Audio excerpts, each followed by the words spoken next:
This is Find Your Dream Job, the podcast that helps you get hired, have the career you want, and make a difference in life. I'm your host, Mac Pritchard. I'm also the founder of Mac's List. It's a job board in the Pacific Northwest that helps you find a fulfilling career. One of the best ways to get good at job hunting is to talk to people who do it well. That's why once a month, I interview a Mac's List reader who found a job they love. Our guest today is Steph Routh. She's the Strategic Communications Manager at the Sightline Institute. It's an independent, nonprofit research center in Seattle, Washington. Steph Routh believes in the power of working for herself, her community, and her values. She also understands how hard it can be to look for work. In a story you can find on the Mac's List website, Steph says that finding jobs that match her values has been central to her career. And she encourages all job seekers to remember what it's like to be an applicant the next time you serve on a hiring committee. Steph, why do you love your job? I think the thing that I love most about it, it's like I'm getting paid to be myself. And I get to show up every day with people who are passionate about finding policies that advance a more sustainable, affordable, just world, and who also care a lot about each other. And tell us briefly about the work of the Sightline Institute. Sure. The Sightline Institute is based in Seattle, but we research and advance policies throughout the Pacific Northwest, and with the Pacific Northwest as a model to ensure that it is a livable future for everyone. So climate justice, affordable, abundant housing, a robust, inclusive democracy are just a few aspects of our policy work that we're committed to. Well, let's talk about your job search, Steph. Now, what attracted you to this position at the Sightline Institute? I felt like every moment of my existence had brought me to that door. I mean, and that sounds lofty to say, but you know that they work on all of the policies that I care about. I was former executive director of Oregon Walks, and they have worked on both transportation and walkable urban environment, including abundant, affordable housing. I worked a lot on an inclusive democracy, and have been in my volunteer and my professional life for the last 20, 25 years. And they're working on the same thing, how to create an inclusive democracy. And also I'm an aunt. I have a niece and nephew who both live in the region. And that's the role that I care the most about, and the idea of advancing policy that ensures, not to put too fine a point on it, that they don't inherit a fiery hellscape is meaningful to me as an aunt. And so when they had a strategic communications manager position come up, I was just like, yes, I have done a lot of communications and I've done community organizing. Please put me in, coach. And you made that same point about in your article, and you brought it up again a moment ago, how when you saw the posting, you thought, everything I've done in my career has prepared me for this position. And it's got to be so gratifying to find a job like that. And I've also talked to other candidates over the years who've told me that had that situation, same reaction when seeing a posting. What did you do, Steph, to show the hiring manager that, in fact, your career had prepared you for this and you were the right candidate? Oh, that's a fantastic question, because like a lot of people, I'm in my mid-40s. I've had a lot of different jobs, and my career, I do not, there's a lot of things that I could say that I don't have. And I think that, as when we come into a job search, one thing that I am sometimes susceptible to is coming at like this scarcity concept of like, what am I not? What do I need to have that I don't yet have? Rather than what is the abundance? What do I have? How am I a fit? And then how do I explain that to the people who I want to be my future coworkers? And so, for example, they are a policy think tank. I was an opera performance and theater double major. Like, it's not obvious, but through a lot of my jobs, I can piece together, I can look at what are the things, what are the aspects of each of my previous work experiences that were most valuable to me.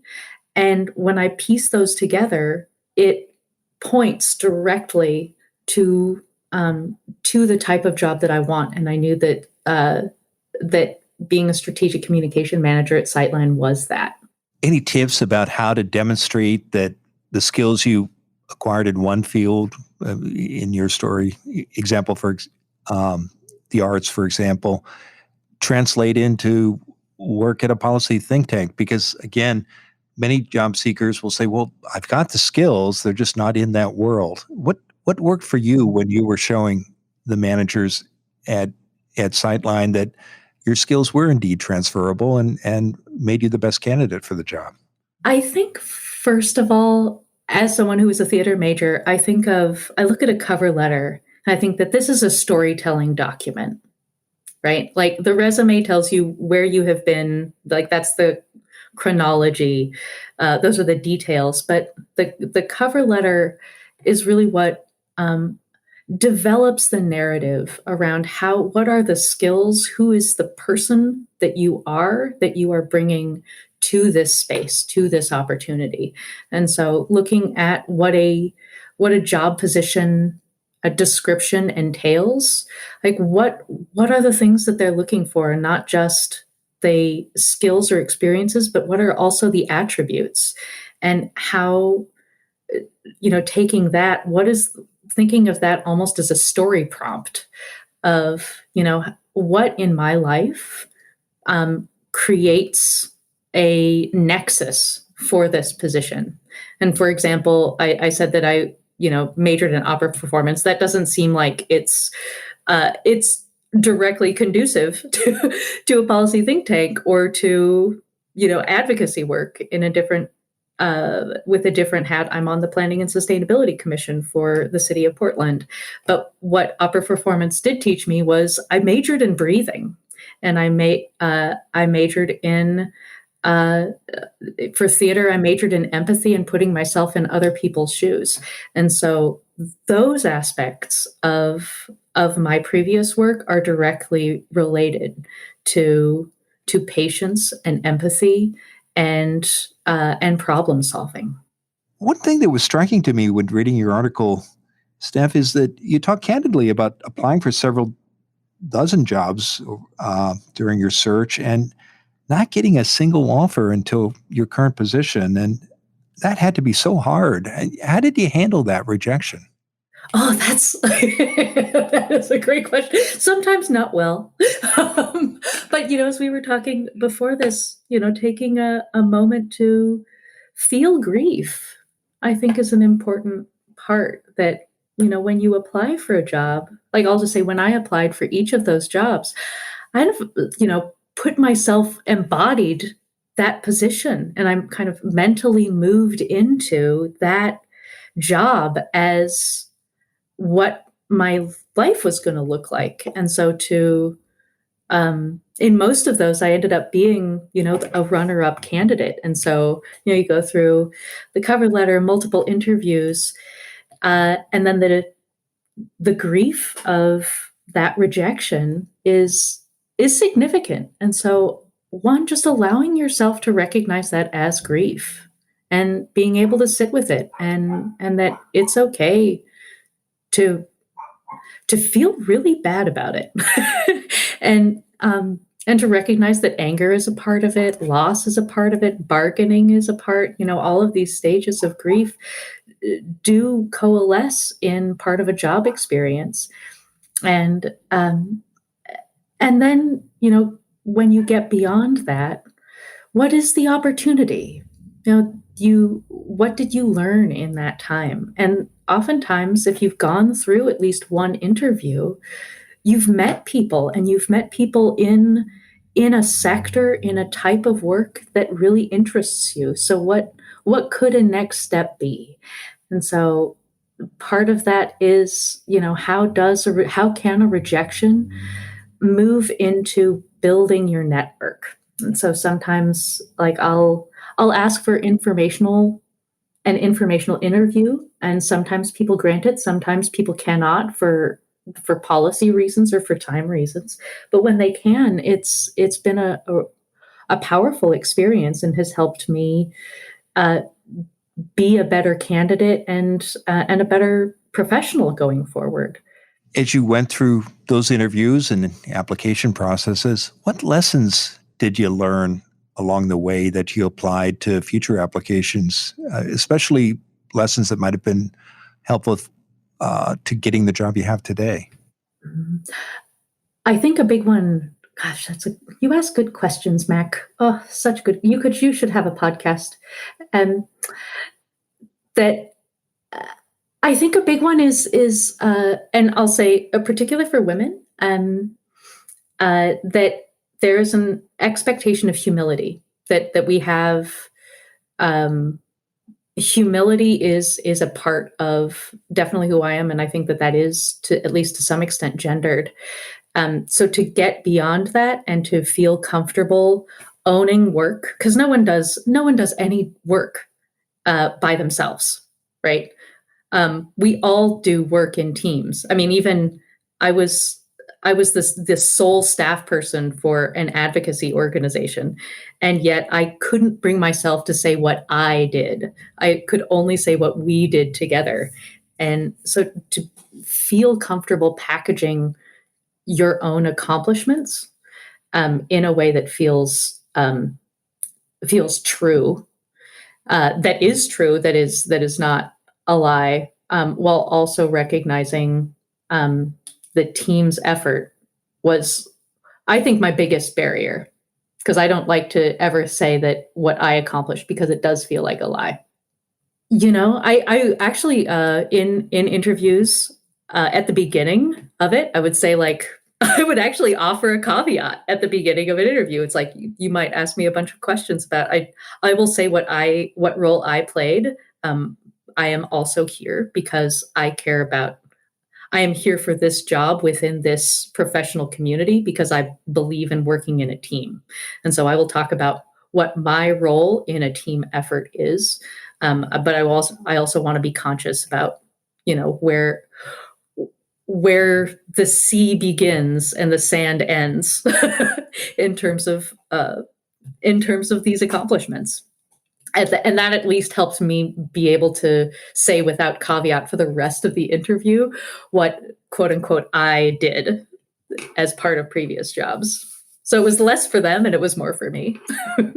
Well, often when someone applies for a job, they are reluctant to reach out to people inside the organization. And even if they know someone, or if they do reach out, they're uncertain about what to ask for as they get ready for an interview. And in your article for us on the website, you talked about how you contacted people at Sightline and talked to them before the interview, and that helped you get ready for your conversation with the hiring team. Can you talk about how you did that and how you approached people and what you asked for in those conversations?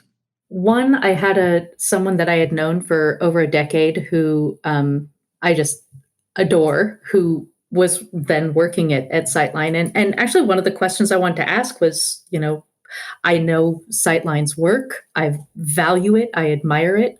And also I want to make absolutely sure that it connects with my values. And so it was like, what are all of the tough questions that I can't ask in an interview, but that would define whether I would want to spend the time on an interview and on a job search. So I felt pretty comfortable asking them, but then I also asked other folks who were, regular donors who I knew who had conversations. I felt so strongly about this particular job that I was willing to call in my entire community and have conversations with people who interacted with the organization and be very open and clear that this was the job that I wanted and that I wanted them to be part of that success story. And when you reached out to people outside the organization who were colleagues or friends, and you asked them to contact the employer on your behalf, what did you ask them to do? Was it to just say Steph's a good egg, or you should hire her, or what was the ask? That's a great question. Oftentimes I didn't know that I had an ask at the beginning of of the conversation. It was more like, what can I do? Like I asked a friend who I knew had some relationship with the executive director, but I was mostly asking, it's like, what do you think that I'm a good fit for this? And what might set me apart? What do you think that they're looking for? And then she was like, well, I know Alan. I could just talk, why don't I just send an email like saying like we're talking right now and you are actually interested. And I was like, well, that would be great. I think it's kind of in some ways, at least for me, it almost felt like asking people for advice helped them feel like they were a part of this story. And then oftentimes they would suggest ways that they could help. And they weren't always ways that I even knew that they could offer help. And that's where going back to humility, I think that's where humility does show up in a good way, that you can be like, hey, I don't know what I'm best about in this role. Like, how do you see me? And they're like, oh, I think you're great. Let me just tell everyone. And I was like, oh, that would be neat. Yes, if you could do that, I will say yes to that. What difference do you think this preparation and these conversations made once you became a finalist for the job? I think at that point I had felt oftentimes in, especially a final interview, you're going in with like there's you and there is a panel of other people who are all looking at you. And having had a number of those conversations in advance of that interview, I felt like I was coming in with a community, that it was not just me on the other side of that table. It was me and Shelley Romero, who you had interviewed before from Rose City Chica. It was, friends who work at Sightline and friends who have been committed to that organization in other ways. So I felt less alone. I felt more confident, and I felt prepared. Well, it's been a great conversation. Steph, what's your number one job hunting tip? Get therapy if you possibly can, with the caveat that our current healthcare system definitely could use a rewrite. But as we were talking earlier, the job search can bring up a lot. It can bring up grief. It can bring up elation and hope, and rejection shows up in a lot of different ways throughout our lives. And so, if you can get therapy right before a job search, is a great time to do it. Thanks for sharing your story, Steph. To learn more about Steph Routh's job search, visit maxlist.org/stories. And check out the Max List website for dozens of other success stories. On the second Friday of every month, we add a new interview with a Max List reader who found a dream job. Go to maxlist.org/stories. In the meantime, thank you for listening to today's bonus episode of Find Your Dream Job. The show was produced by Max List. Susan Thornton Huff schedules our guests and writes our newsletter. Lisa Kislenberry Anderson manages our social media. Our sound engineer is Will Watts. Ryan Morrison at Podfly Productions edits the show. Dawn Mole creates our transcripts, and our music is by Freddie Trujillo. This is Mac Pritchard. See you next month.